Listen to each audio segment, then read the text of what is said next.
Assalamualaikum warahmatullahi wabarakatuh. Kembali berjumpa dengan saya, Hersu Beno Arif dari Forum News Network. Sampai hari ini soal hilangnya nama Pak Harto dan munculnya nama Bung Karno dan Bung Hatta sebagai inisiator dalam serangan umum 1 Maret 1949 yang muncul dalam Kepres Presiden itu masih jadi perdebatan yang sangat seru. Dan ketika menjelaskan kepada media, Pak Mahfud MD, Menko Polhukam itu menyebut-nyebut nama Pak Bathara Hutagalung. Beliau ini adalah seorang penulis sejarah dan kebetulan beliau itu juga adalah putra dari salah satu pelaku sejarah yang ikut dalam serangan umum itu. Dan ini namanya orang tuanya adalah Letnan Kolonel Dr. Wiliater Hutagalung. Nama beliau ini juga disebut-sebut oleh Pak Profesor Syafi'i Ma'arif dalam tulisannya di Resonansi di Harian Republika, dan dianggap ini, kalau menurut saya baca tulisannya Pak Syafi'i ini justru perannya juga sentral juga. Nah, saya akan mengajak Anda untuk ngobrol dengan putra dari Letnan Kolonel Dr. Wiliater Hutagalung, yakni Pak Bathara Hutagalung, yang juga seorang penulis sejarah. Pak Bathara, terima kasih bersedia ngobrol lagi bersama saya di Hersu Beno Point, Pak Bathara. Selamat siang, Mas Hersu. Ya. Apa kabar, Mas? Baik, Pak Bathara. Jadi ini saya bukan hanya ngomong sebagai dengan seorang penulis sejarah, tetapi justru ini saya langsung bersentuhan lah. Jadi saya kira banyak sekali Bapak, dan ada juga biografinya Pak Wiliater ya. Jadi bagaimana Anda menyikapi rame-rame ini? Ya, pertama harus dijelaskan dahulu bahwa rame-rame yang sekarang diramaikan sejak puluhan tahun adalah tanda kutip penggagas serangan umum tersebut. Ini baru ramai sejak era Presiden Soeharto tahun 1970-an. Sebelum itu tidak pernah ada masalah, tidak pernah dipertanyakan, dan waktu itu hanya dikenal sebagai 6 jam di Jogja. Ya. Nah, kemudian muncullah istilah penggagas serangan umum 1 Maret 1949 terhadap Yogyakarta. Ini kalimat yang salah. Pengertian serangan umum adalah serangan yang serentak dilakukan di satu wilayah divisi, bukan hanya satu titik. Ya. Nah, sedangkan kalau untuk serangan untuk satu titik itu ada serangan khususnya. Ya. Nah, tetapi pada dasarnya sejak dimulainya agresi militer Belanda kedua tanggal 19 Desember tahun 48, ya. Nah, itu di berbagai wilayah, waktu itu pembagian divisi di Pulau Jawa, divisi 1 Jawa Timur, divisi 2 Jawa Tengah bagian timur, divisi 3 Jawa Tengah bagian barat, dan divisi 4 itu Siliwangi, Jawa Barat. Itu pembagian divisi pada waktu itu. Ya. Nah, jadi masing-masing itu punya kekuasaan untuk masing-masing panglima untuk mengadakan serangan, ya, di wilayah masing-masing.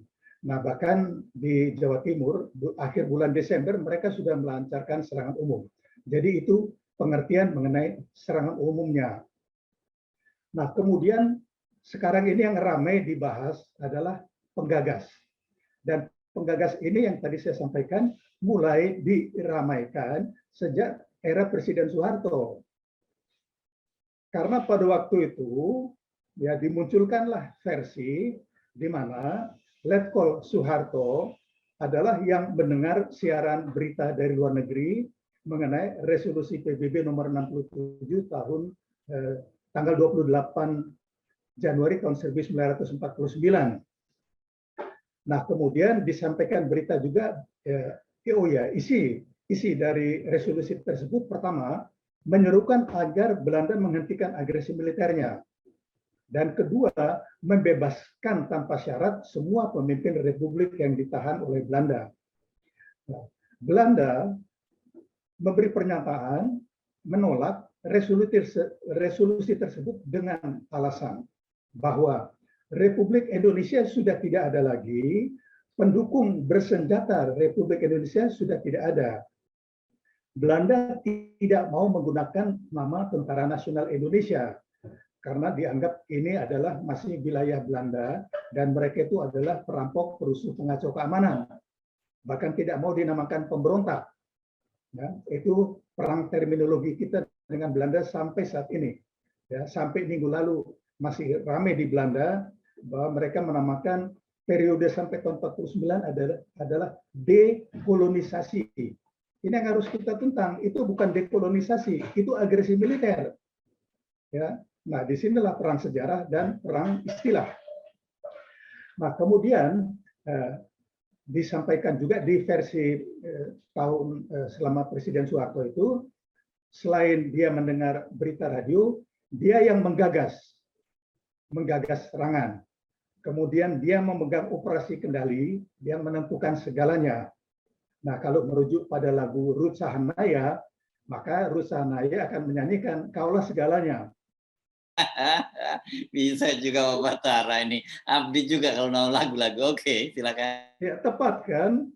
Ya. Nah, dengan demikian dia menjadi superhero. Film pertama yang ditayangkan mengenai peran segalanya dari Soeharto itu kan tahun 1979 dengan judul Janur Kuning. Waktu itu boleh dibilang semua pelaku sejarah masih hidup. Sudah jelaslah ya disampaikan, walaupun tentu tidak secara resmi di media-media karena pada waktu itu semua kan dikontrol. Ya, tidak boleh ada menyimpang. Tetapi juga sudah ada misalnya di majalah bulanan Bonani Pinasa tahun November Desember tahun 1992 sudah dimuat cuplikan autobiografi dari Dr. Wilato Hutagalung, ya, yang sudah menyampaikan ya, mengenai peristiwa tersebut, ya dari tentu boleh dikatakan dari versi Dr. Hutagalung yang adalah salah satu pelaku. Ya. Nah, yang menulis waktu itu, Pak? Yang menulis bagaimana? Yang menulis biografinya siapa waktu itu? Itu beliau berbicara dan pembicaraan beliau itu direkam. Ya. Dan sepupu saya membuat transkrip dari rekaman tersebut. Ya, jadi itu ya dari suara beliau asli. Ya. Nah, jadi sebenarnya ini bukan hal baru. Ya. Nah, jadi waktu itu sudah ditunjukkan beberapa bukti-bukti, antara lain yang saya kirim ke Mas Hersu itu di buku TB Simatupang dengan judul Laporan dari Banaran, itu adalah catatan harian yang diterbitkan pertama kali tahun 1960. Belum ada ribut-ribut mengenai serangan umum. Karena pada waktu itu semua peristiwa tersebut itu sejajar dalam konteks perang mempertahankan kemerdekaan. Ya. Oleh karena itu, judul buku saya yang saya terbitkan tahun 2010, ya, ini judulnya Serangan Umum 1 Maret 1949, satu episode dalam sejarah perjuangan mempertahankan kemerdekaan. Satu. Ya. Nah, jadi di semua episode itu tidak ada dipermasalahkan, tidak dipertanyakan siapa penggagas. Ya. Karena itu semuanya boleh dikatakan kolektif. Semua peranan dari puluhan orang. Ya. Apalagi untuk mempersiapkan serangan besar-besaran di seluruh Pulau Jawa, divisi 1, 2, 3, dan 4. Ya. Nah itu kan raksasa, mungkin ratusan orang kalau dihitung dari seluruh Pulau Jawa. Jadi khusus untuk yang dinamakan serangan terhadap Jogja, itu bisa kita bahas nanti, puluhan orang yang terlibat. Ya. Nah tentu waktu itu tahun 70-an kan jengkel pelaku-pelaku sejarah. Ya. Mengapa peran puluhan orang direduksi menjadi satu superhero? Ya. Nah, jadi kan puluhan tahun lah versi ini beredar, dan kemudian setelah Soeharto lengser, muncul versi-versi lain. Banyak ya, ada banyaklah versi-versi yang besar-besar saja, antara lain bahwa nah ini muncul penggagas serangan umum adalah Hamengkubuwono ke-9. Han waktu itu ya, Pak ya? Bagaimana? Menhan, Menteri Pertahanan pada waktu itu beliau ya? Tentu harus dilihat statusnya. Ya. Beliau Menteri Pertahanan ketika kabinet Hatta ya sebelum ditawan Belanda.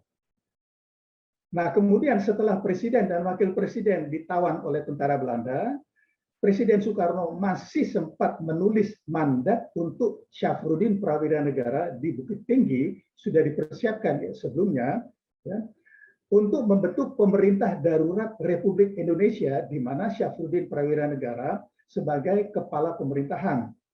Jadi kalau memakai sistem Undang-Undang Dasar 45, ya, jadi de facto dan de jure Syafruddin Prawira Negara itu Presiden RI kedua, ya, setelah Soekarno kan. Ya. Nah, itu kedua. Nah, jadi dengan tidak adanya kabinet Soekarno-Hatta, tentu dipertanyakan, ya, apakah status Menteri Pertahanan Hamengkubuwono ke-9 masih secara juridis dipertahankan?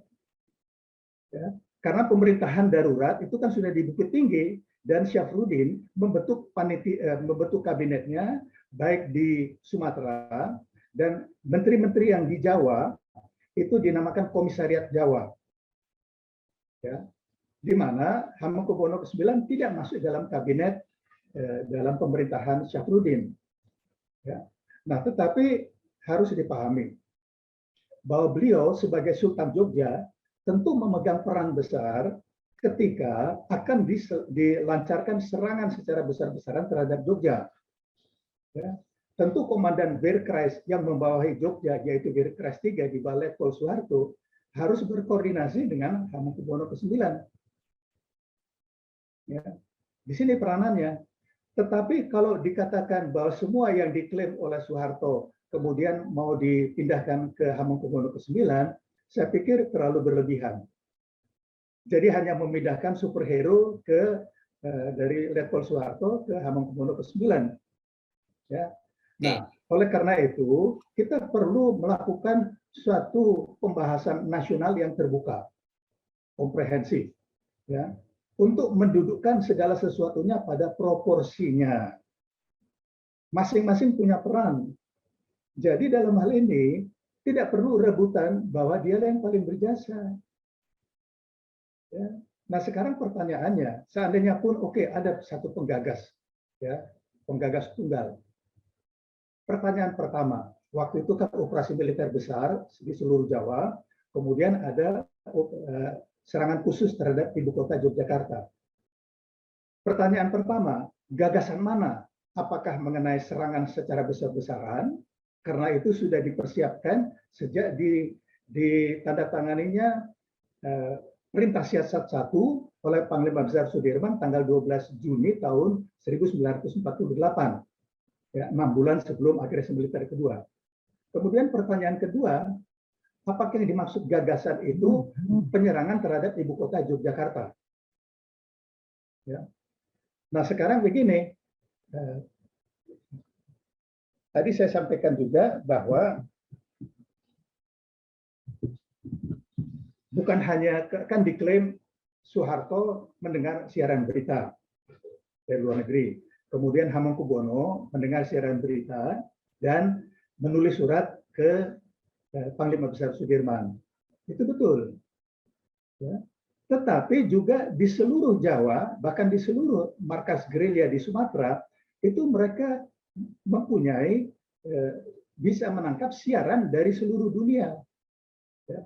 Nah ini saya bacakan antara lain dari buku Simatupang, ya, yang tadi juga saya sudah. Laporan dari Banaran ini Pak ya? Laporan dari Banaran, halaman 35, ya, tanggal 12 Januari tahun 49.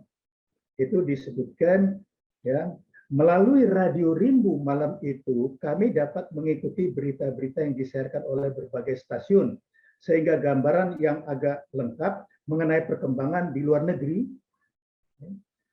berhubung dengan perang di Indonesia dapat kami peroleh. Ya, ini catatan harian tanggal 12 Januari mereka sudah bisa menangkap dan kemudian itu mulai akhir Januari itu hubungan ke Sumatera sudah pulih, ya. Nah ini saya baca kan di halaman 36, ya.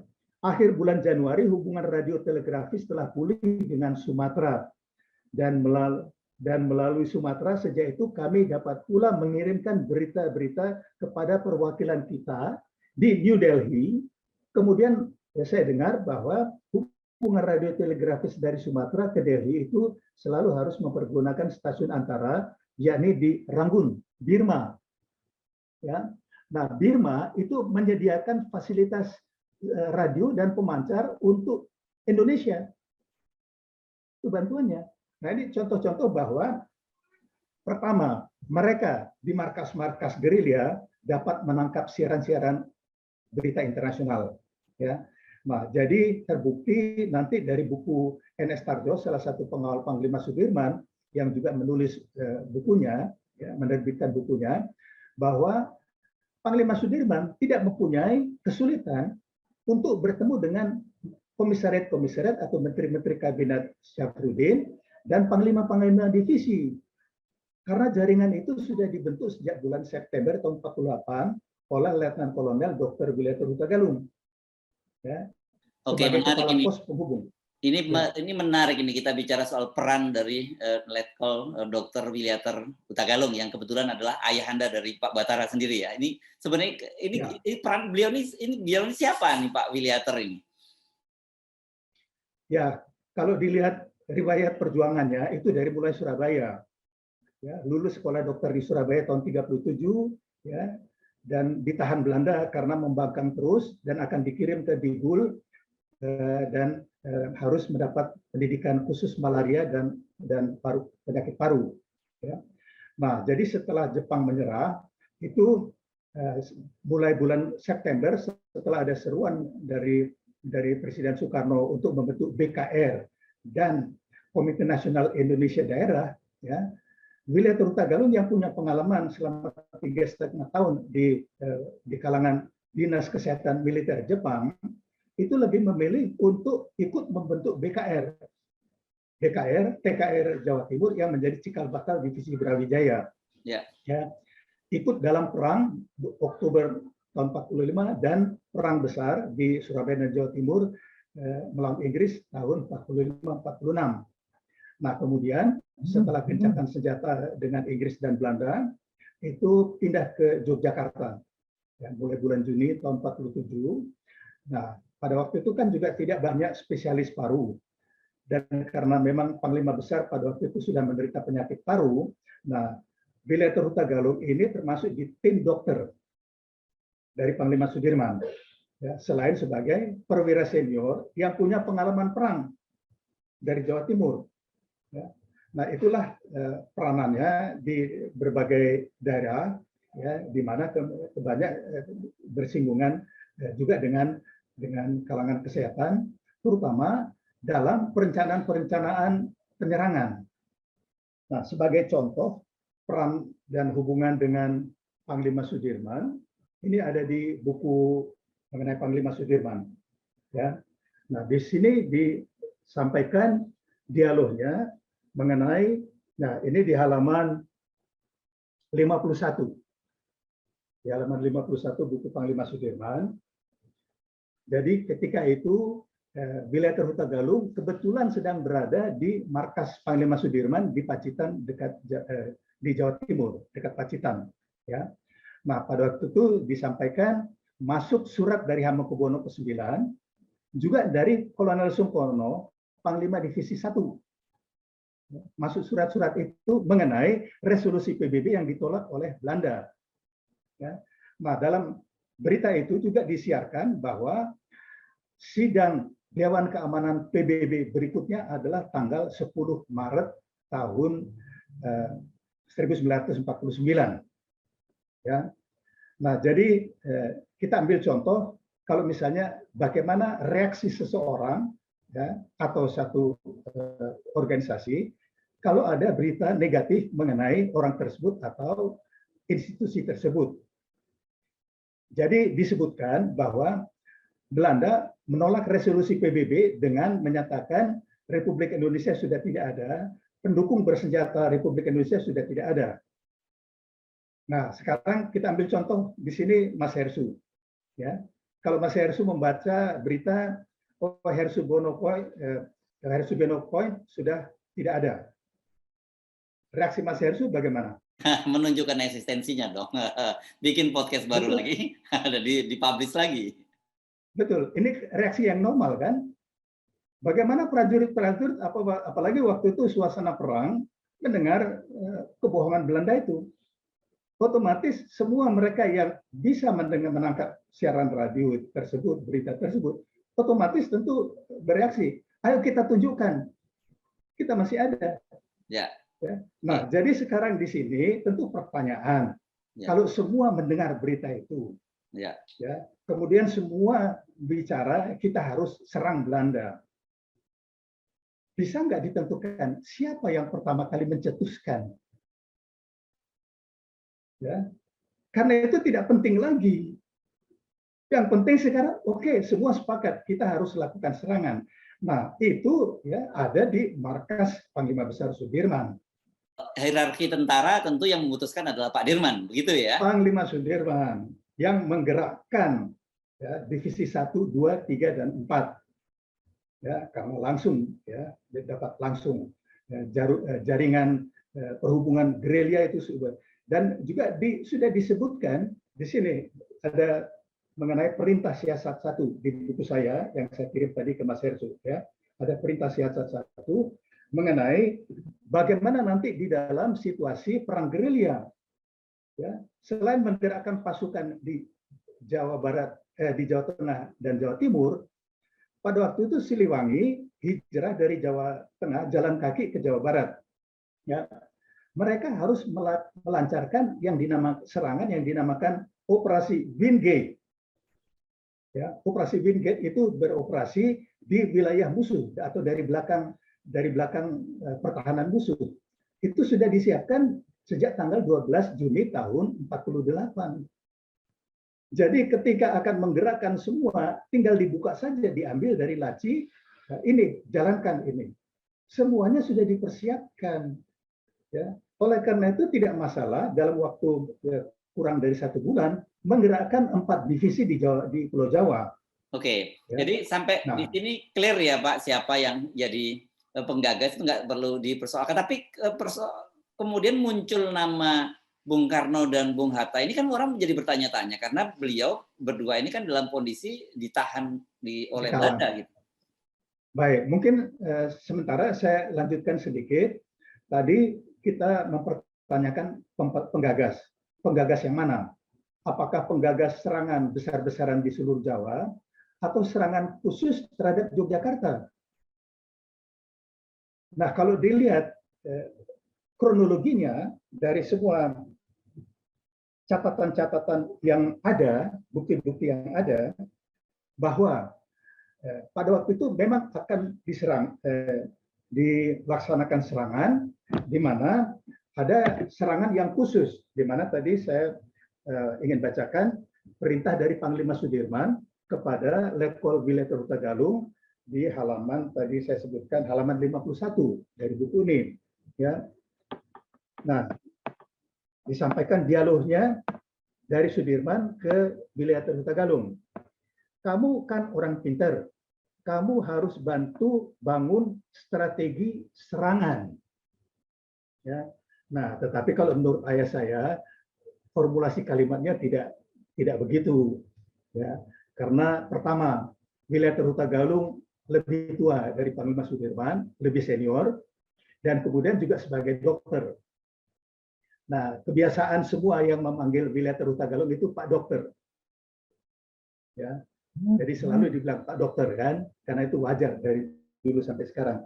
Nah, jadi ini jelas bahwa ada perintah dari Panglima Sudirman untuk membangun strategi. Yang dimaksud di sini adalah strategi untuk menyerang, melakukan serangan yang tidak dapat ditutup-tutupi oleh Belanda agar sampai disiarkan untuk bisa ditangkap oleh delegasi Indonesia di PBB, di Dewan Keamanan. Dan tadi saya sudah bacakan dari buku Simatupang bahwa jaringan itu ada estafet dari Jawa Tengah ke Banten, ke Kutaraja dan sebagainya sampai ke Rangun, Birma. Ya, nah baru dari Birma ke New Delhi, dari New Delhi itu ke Lake Placid. Waktu itu PBB di Lake Placid dekat New York. Ya, nah jadi kalau dipertanyakan serangan terhadap Jogja, ya, Nah, serangan itu baru diputuskan tanggal 18 Februari tahun 49 dalam rapat di Markas Gubernur Militer 3 Divisi 3 di lereng Gunung Sumbing. Di buku autobiografi dari Letkol Wilayatul Tagalung disebutkan siapa-siapa yang hadir dalam rapat. Ya, antara lain dari militer itu Komandan Birkreis 2 Letkol Sarbini. Ya, kemudian dari sipil itu ada Gubernur Wongsonegoro, Presiden Budiono, Bupati Salamun, Bupati Sangidi, dan Bupati Sumitro Kolupaking, dan sebagainya. Karena kalau misalnya Mas Hersus sebagai komandan pasukan akan mengerahkan 2.000 orang ya, untuk penyerangan, pertama tentu bicara mengenai logistik. Bagaimana menyediakan makanan minuman para medis untuk yang luka-luka. Ya. Kemudian juga kalau nanti sudah serangan, itu kemudian mundur dari penyerangan, kan harus ada jalur-jalurnya. Bagaimana pengamanan. Ya. Nah, untuk serangan ke satu titik, waktu itu kan sudah diperhitungkan, kalau Jogja diserang, Belanda akan memberi bantuan dari Magelang, Solo, dan Semarang. Ya. Nah, oleh karena itu, untuk menghambat laju bantuan, itu harus diserang dulu kan, Semarang, Solo, dan Magelang harus diserang. Nah, itu wilayah-wilayah lain yang bukan di bawah Birkreis 3, Birkreis 1, 2, dan Divisi 2. Ya. Nah, inilah yang saya maksud sekian banyak orang yang terlibat. Nah, jadi kembali ke serangan terhadap Yogyakarta, itu baru diputuskan tanggal 18 Februari tahun 49, dan ini ya, buku yang sangat penting, cocok semuanya. Ini catatan harian dari TB Simatupang yang pada waktu itu adalah Wakil Kepala Staf Angkatan Perang. Ya. Nah, dalam catatan hariannya ini di halaman 60, ya, ditulis di situ tanggal 18 Februari tahun 49, Kolonel Bambang Sugeng yang sedang mengunjungi beberapa daerah Yogyakarta dan sebagainya. Ya. Nah, malam itu mereka menginap. Jadi di situ ada antara lain Wilayatul Tagalung. Ya, sebagai penasihat gubernur ada di buku Nasution bahwa Wilayatul Tagalung pada waktu itu adalah penasihat gubernur militer 2. Ya. Nah, jadi ditulis antara lain di sini, ya,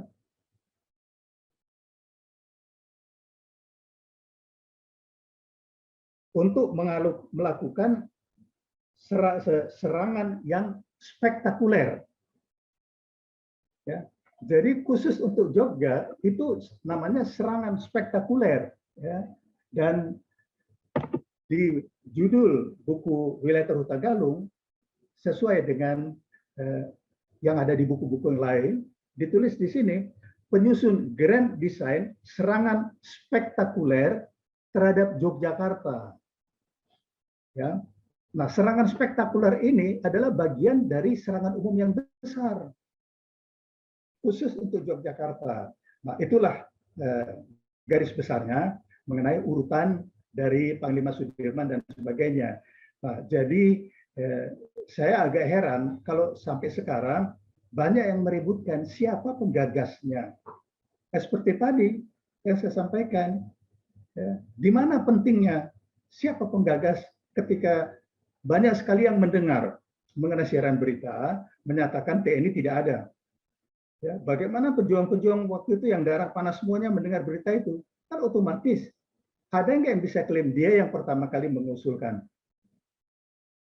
Ya, nah kemudian mengenai peran Presiden Soekarno dan Wakil Presiden Hatta. Dengan segala hormat, ya, kedua beliau itu tidak ada perannya sama sekali dalam peristiwa yang dinamakan serangan umum 1 Maret 1949. Ya. Sekarang begini, ya, mereka semua sedang ditahan. Jadi Soekarno setelah ditawan oleh tentara Belanda tanggal 19 Desember 48, itu baru diterbangkan tanggal 22 Desember, diterbangkan bersama-sama ke Pulau Bangka. Tapi yang di Bangka itu yang turun hanya Wakil Presiden dan beberapa orang, kemudian Soekarno, Agus Salim, dan Syahrir itu diterbangkan terus ke Sumatera Utara, ke Brastagi. Setelah itu dipindahkan ke Parapat, juga di Sumatera Utara. Baru atas tekanan PBB, mulai bulan awal Februari baru dipindahkan ke Bangka. Sekarang logika aja, Mas Hersu. Ya. Bagaimana pada situasi waktu itu bisa berhubungan dengan Presiden Soekarno? Ya. Dibayangkan Ini kan seperti logika. sekarang ya. Jangan dibayangkan komunikasinya seperti sekarang. Tahanan bisa punya gadget, punya HP, bisa pakai AC di ruang tahanan kan? Oke. Jadi itulah. Jadi begini, untuk menulis satu historiografi, juga untuk membaca sejarah, diperlukan logika, akal sehat. Apakah itu masuk akal atau tidak? Ya. Nah, kalau dituliskan demikian, maka saya bilang terus terang, ya, yang merumuskan yang jelas ya, bukan walaupun Presiden Jokowi hanya menandatangani, ya, tapi kan yang menjebaknya ini adalah yang merumuskan. Ya, Presiden kan tidak tahu sejarah itu. Ya, percaya saja kepada tim perumusnya, tim penelitinya. Ada sejarawan juga, sejarawan senior yang telepon saya beberapa yang lalu, dia juga katakan, ini timnya ini bukan sejarawan. Karena tidak mungkin kalau sejarawan itu tidak mungkin, atau sejarawan Indonesia ya, siapa tahu yang menyusun itu sejarawan Australia ya, atau mungkin sejarawan dari Panama atau dari Argentina. Jadi tidak tahu sejarah Indonesia. Tidak tahu bahwa pada waktu itu semua pemimpin republik itu ditawan oleh Belanda di Pulau Bangka, pulau yang tidak ada komunikasi sama sekali ya, dengan Pulau Jawa. Ya. Nah, jadi kalau misalnya sekarang, ya, ini penilaian saya pribadi, tim perumus ini menjerumuskan Presiden Jokowi. Ya. Jadi bukannya untuk mengangkat suatu peristiwa yang bersejarah, tetapi saya katakan tegas-tegas, ini memalsukan sejarah. Ya. Pak, jadi sangat kasihan. Ya, Pak Batara, tapi kan disebut nama Bapak sebagai seorang ahli waris yang juga dipanggil dan diminta bicara soal ini, kalau menurut Pak Mahfud MD. Iya, jadi begini, tanggal 27 Januari yang lalu di satu acara, kebetulan saya bertemu dengan Prof. Mahfud. Ya, beliau menanyakan apakah saya punya tulisan mengenai Seranum 1 Maret 1949. Saya bilang, saya bukan tulisan, saya sudah menerbitkan 2 buku. Ya, jadi yang tadi saya tunjukkan, yang versi tebalnya ini, ya, ini 740 halaman, terbit tahun 2010, karena dinilai terlalu tebal, disarankan untuk menerbitkan yang ringkasnya, ini 316 halaman, jauh lebih murah. Ya. Nah, saya sampaikan ke Prof. Mahfud, ya, saya ada bukunya, nanti saya kirim bukunya. Ya. Nah, kebetulan pada waktu itu saya pas lagi sedang membawa satu eksemplar buku autobiografi ayah saya. Kebetulan sekali kan, saya langsung berikan kepada beliau. Saya sampaikan, di sini ada dialog antara Wilater Hutagalung dengan Letkol Soeharto. Ya, saya sampaikan. Nah, kemudian saya kirimkan buku yang satu lagi ke rumahnya. Saya tidak ada berita lagi dari beliau. Ya. Nah, jadi kalau beliau mengatakan bahwa saya diundang, kemudian disuruh bicara, saya menduga begini, karena ini kan dibahas, kalau saya tidak salah tangkap, ini di Kementerian Dalam Negeri, ya, disampaikan. Nah, jadi disampaikan juga harus berhati-hati dalam menyusunnya. Jadi ada kemungkinan Prof. Mahfud sudah memberikan buku saya dan nomor telepon saya kepada tim untuk disampaikan, undanglah ini orangnya. Tapi kelihatannya kan saya tidak diundang, jadi mungkin tim itu tidak melaksanakan. Nah, jadi mungkin Prof. Mahfud tidak mengetahui bahwa saya tidak diundang. Nah, ini harus klarifikasi tim itu ke Pak Menko Polhukam. Ya, ini kan menjebak juga. Sudah diperintahkan untuk ini buku-bukunya, undang orangnya, tapi tidak diundang. Nah, oleh karena itu ada teman-teman yang mengirimkan rekaman ini ke saya. menyangka saya terlibat di sini. Saya bilang enggak, makanya saya keluarkan pernyataan. Ya, saya tidak diundang. Begitu. Jadi apa yang bisa kita simpulkan ini dari ribut-ribut ini, Pak Huta Galung? Menurut saya begini, Mas Hersu, ya, kita lihat konteksnya. Peristiwa itu terjadi pada masa apa? Ya, serangan umum itu adalah satu bagian dari peristiwa perang mempertahankan kemerdekaan terhadap agresi militer Belanda kedua. Ya. Apa itu agresi militer Belanda kedua? Itu adalah bagian dari rencana Belanda untuk menghancurkan Republik Indonesia dan berkuasa di bekas jajahannya. Itu tujuan utamanya. Ya, menghapus negara dan bangsa Indonesia dari peta politik dunia. Nah, jadi peristiwa ini sudah terjadi sejak awal pernyataan kemerdekaan, di mana sudah mulai itu kenil-kenil sudah mulai menembak-nembaki pimpinan Indonesia di Jakarta, kan? Sudah ditembak-tembaki, sudah terjadi konflik bersenjata, sampai akhirnya Januari tahun 46, ya, diam-diam semuanya dipindahkan ke Yogyakarta. Ya, Yogyakarta menjadi ibu kota sementara. Ya. Nah, jadi ini adalah bagian dari agresi militer Belanda secara keseluruhan untuk menghancurkan Republik Indonesia. Ya.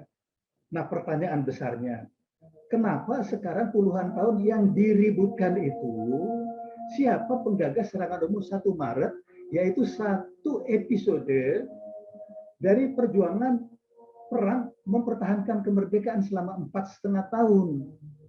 Nah, sedangkan agresi militer Belanda sendiri sampai sekarang tidak pernah dipertanyakan. Bahwa Belanda sampai detik ini tetap tidak mau mengakui de jure kemerdekaan Republik Indonesia 17 Agustus 45. Ya, untuk Belanda kemerdekaan Indonesia adalah 27 Desember tahun 49, yaitu ketika Belanda memindahkan kedaulatan, transfer of sovereignty, bukan kedaulatan, bukan pengakuan kedaulatan terhadap NKRI. Karena NKRI waktu itu hanya satu dari 16 negara bagian dari RIS, negara bagian dan daerah otonom. Nah, kemudian begini, yang sama sekali tidak pernah diungkap, dibuka, yaitu korban-korban dari perang tersebut. Saya mencatat, ya, begitu banyak, dan saya mendapat sumber-sumber dari Belanda, sangat banyak, justru dari Belanda, mengenai korban-korban yang ada di Indonesia. Sumber awalnya di situ. Kemudian saya melakukan penelitian di tempat, misalnya mengenai Rawagede. Ya, saya melakukan penelitian sendiri mengenai pembantaian di Desa Galung Lombok di Sulawesi Barat. Saya melakukan penelitian sendiri. Ya, ternyata jumlahnya itu tidak seperti laporan Belanda. Di Rawagede, Belanda melaporkan hanya 20 korban. Tetapi faktanya 431 penduduk desa dibantai. Nah, sekarang masalah hukum internasionalnya begini. Kalau Belanda dalam laporan resminya tahun 69 menuliskan bahwa korban di pihak Indonesia hanya sekitar 150.000 orang, 150.000, ya, itu sudah dengan angka yang dikecilkan, seperti tadi Rawagede dari 400 jadi 20, demikian juga, dan sangat banyak pembantaian-pembantaian itu tidak ditulis, seperti pembantaian di Rengat, Riau, ya, Provinsi Riau, bulan Januari tahun 49, sekitar 2.000 sampai 2.500 rakyat tewas dibantai. Di Keranggan, Temanggung, Januari-Februari, 1.500 pemuda dibantai. Dan itu sebagian terbesar adalah penduduk sipil, non-kombatan. Ya, bukan peturak, bukan petarung, bukan pejuang. Ya. Nah, jadi sekarang kita melihat hukum internasional. Ya. Jadi PBB tahun 68 mengeluarkan konvensi yang menyatakan untuk agresi, untuk kejahatan perang dan kejahatan atas kemanusiaan tidak diterapkan asas kadaluarsa. Ini diperkuat dengan Statuta Roma tahun 98 yang berlaku efektif mulai tahun 2002 yang menjadi landasan dari Mahkamah Kejahatan Internasional di Den Haag, Belanda, International Criminal Court. Ya. 4 kejahatan dinyatakan tidak ada kadaluarsanya, yaitu genosida, kejahatan atas kemanusiaan, kejahatan perang, dan kejahatan agresi. Artinya sampai kapanpun itu dapat dituntut. Dan saya sudah buktikan. tahun 99 saya menuntut pemerintah Inggris untuk pemboman Surabaya November 45. Ya, sudah berhasil. Kemudian yang mungkin paling ramai yaitu ketika saya menuntut pemerintah Belanda atas pembantaian 431 penduduk desa di Rawagede. Ya, 9 Desember tahun 47. Ya, singkatnya sudah berhasil. Ya, dituntut dan menang. Artinya sudah saya buktikan bahwa kita masih bisa menuntut pemerintah Belanda. Jadi sebenarnya ini jauh lebih penting gitu ya dari dibandingkan dengan mengklaim siapa yang menjadi penggagas dari serangan ini gitu maksudnya ya Pak. Betul. Konteksnya dulu dilihat. Ini terjadi ya, jadi sebab akibat, hukum sebab akibat. Ya. Ini adalah akibat kan? Serangan ini akibat adanya agresi Belanda. Ya, agresi Belanda itu adalah akibat dari Belanda ingin menghancurkan Republik Indonesia. Dalam rangka upaya menghancurkan Republik Indonesia, terjadi pembantaian terhadap ratusan ribu rakyat Indonesia tanpa proses hukum apapun. Ya. Nah, sekarang bagaimana kalau sekarang saya sudah memberi contoh, bisa kalau mau kita ya menuntut pemerintah Belanda bukan kompensasi untuk 1.000-2.000 orang, bukan. Yang kita tuntut pertama, Belanda harus mengakui de jure kemerdekaan Indonesia 17 Agustus 45. Ya. Kedua, Belanda harus membayar pampasan perang. Yang kita tuntut ini miliaran dolar, bukan miliaran rupiah. Sampai sekarang ini untuk Rawagede, pemerintah Belanda baru mengucurkan mungkin ya sekitar 15-16 miliar rupiah. Artinya, bisa kan kita buka, kita angkat, kita tuntut dan menang. Ya. Nah sekarang ini bagaimana? Bisa ya. Untuk bayar utang. Nah sekarang mau nggak pemerintah Indonesia ini menuntut yang miliaran dolar? Ya. Menarik. Miliaran dolar, berapa triliun itu? Ya. Kayak ketutuplah semua utang kita kan? Iya. Ketimbang kita rebutan siapa yang menjadi penggagas dan kemudian malah ini membuka sebenarnya malah menjerumuskan seperti yang tadi Pak Utagal sebutkan kan, seperti Pak Bung Karno dan Pak Hatta tanpa disebut sebagai penggagas dari serangan umum ini. Bukan, mereka sebagai penggerak. Iya, lebih gawat lagi, lebih gawat. Ya. Kalau sebagai penggagas bisa mencetuskan gagasan kan? Ya. Tapi kalau ditulis di situ sebagai penggerak, mohon maaf, yang menulis rumusan ini pakai logika atau enggak? Bagaimana dari Pulau Bangka menggerakkan 4 divisi di Jawa? Ya. Jadi selain ini yang saya sampaikan, formulasi, saya kira perlu kejujuran. Itu yang paling penting ya. Kejujuran juga penting ya dalam hal ini ya. Ya jelas lah, kita harus jujur terhadap sejarah kita sendiri. Ya. Karena ini bahayanya untuk generasi mendatang. Apabila yang diwariskan oleh kita sekarang ini adalah pemalsuan sejarah. Ya. Nah, generasi mendatang tidak lagi mengetahui bagaimana apa sejarah yang sebenarnya. Nah, oleh karena itu menurut pendapat saya, ya. Pertama begini, Mas Hersu, harus saya garis bawahi. Saya mendukung tanggal 1 Maret ditetapkan sebagai Hari Besar Nasional. Ya. Sangat mendukung. Kan saya kirim tulisan saya. Ya. Yang saya permasalahkan itu adalah diktumnya. Ya. Diktum pertimbangan untuk menetapkan. Ya. Jadi kalau disampaikan sejarah yang sebenarnya lebih dahsyat lagi dari diktum yang sekarang. Lebih dahsyat. Ya. Saya juga sampaikan, coba kalau saya diminta, saya akan formulasikan yang lebih dahsyat yang membangkitkan semangat rakyat Indonesia. Ya.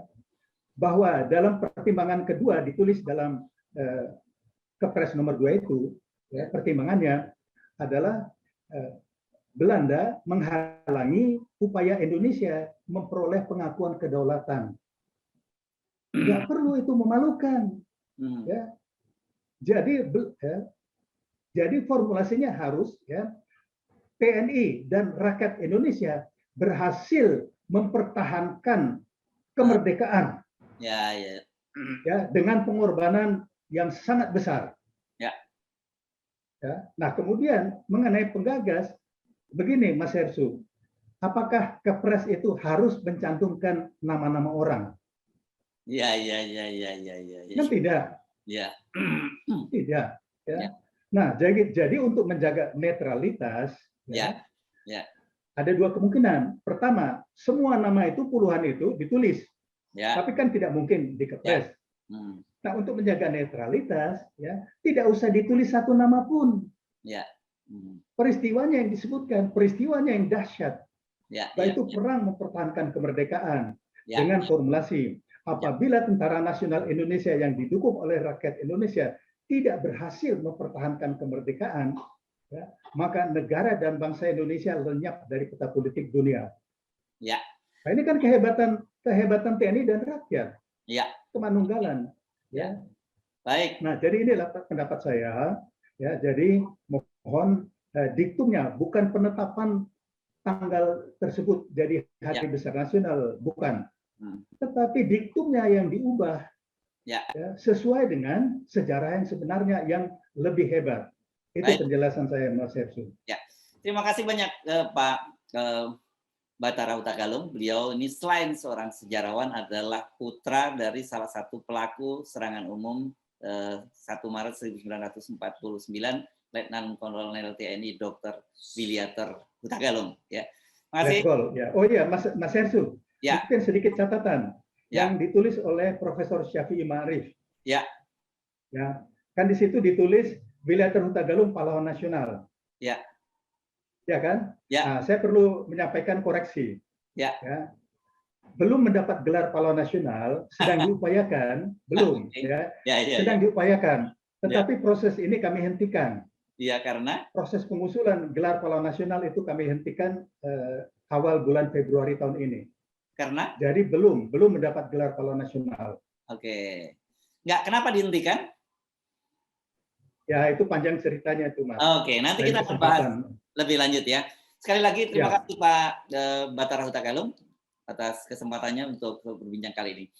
Oke, demikian terima tadi. Kasih, Mas Hersu. Ya, sama-sama. Demikian tadi perbincangan saya dengan Bapak Bathara Hutagalung berkaitan dengan seputar kontroversi Kepres serangan umum 1 Maret 1949. Sampai jumpa lagi. Wassalamualaikum warahmatullahi wabarakatuh.